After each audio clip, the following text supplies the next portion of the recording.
If I woke up tomorrow and I had to lose 20 pounds, I would not panic. Not because it would be easy, but because I've made the mistakes and I learned from my experiences. I've done several cuts and I've learned a lot, so if I had to start from the beginning, this is what I would do. Number one, I would be realistic about the timeline. If you lose about a pound a week, 20 pounds means 20 weeks, which is close to 6 months. Most people think 20 pounds, it'll take 2 months. It's not that easy for everybody. If you have more weight to lose, you might see the pounds shed off a little faster. But if you're already fairly lean, you want to stick to losing a pound a week, which means you're going to have to be in it for the long haul. The goal isn't to lose as fast as possible, but it's to keep the weight off. Realistically, for me, this would be about a half a year process. I would do 2 months of hard cutting at around 500 calorie deficit. After 2 months, I would take a little break, meaning I would eat at maintenance for a month, rebuild my body up, and get ready for the next one. I would then do another 500 calorie deficit for another 2 months, and that way I can ease off the weight and I won't have these crazy hunger feelings and I won't deplete my body. When I learned the realities of weight loss and I accepted that it would take a longer time, it made things a lot more realistic and easier for me. For number two, I would control my environment. I wouldn't have any chips, cookies, Pop Tarts, or anything like that in my house. If you're trying to save money, you don't even want to be in the parking lot of a casino. And the same idea goes for weight loss. If you want to keep the pounds off, you can't have any of that stuff that's going to tempt you in your house. That way you won't eat it. Even for people that are good at this kind of thing, don't want to rely on their willpower.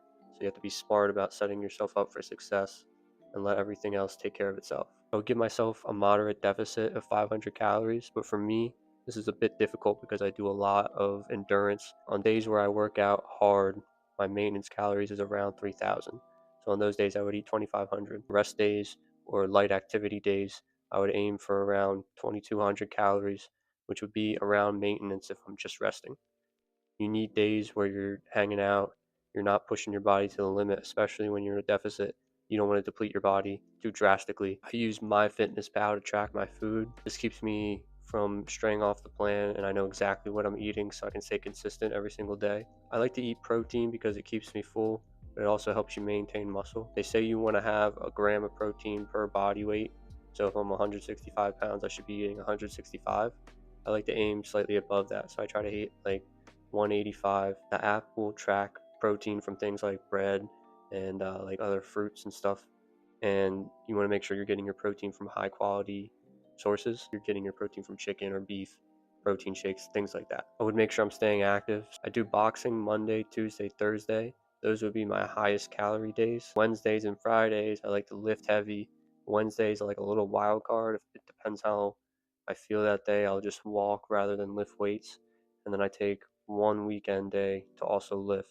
I like to have 1 to 2 rest days a week, depending on how I'm feeling. Which gets me to my next point. I would listen to my body. This is the thing I learned most from my entire experience.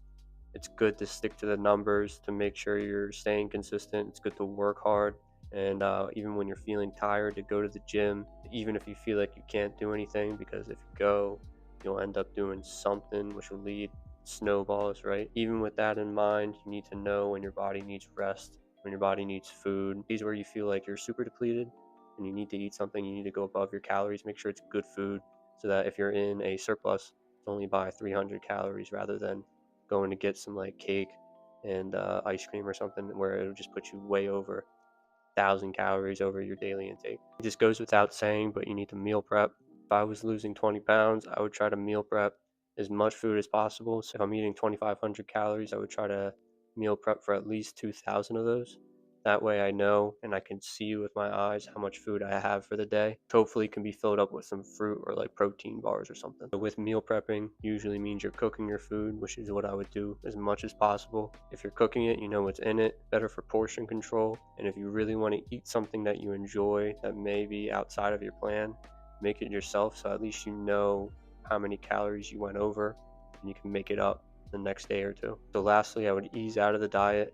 I wouldn't go and get a bunch of Krispy Kreme donuts when I'm on the final day. I would take maybe 2 to 3 weeks getting back into maintenance, feel normal at that new weight. If you want to have a cheat meal, have it after that time where you've gotten back into maintenance and your body feels a little bit more normal so that you don't splurge crazy and ruin a majority of your results. I experienced this issue with one of my cuts where I went way too low with my calories And then I had a refeed day, quote unquote refeed day. It was a complete cheat day. And I ate everything in sight because I depleted my body so much. And once I had a little bit, I wanted more. The cut after that, I eased back into normal eating. And when I had cheat days, it wasn't like a survival instinct in my body turned on where I was like, I need to eat this, I need to eat this.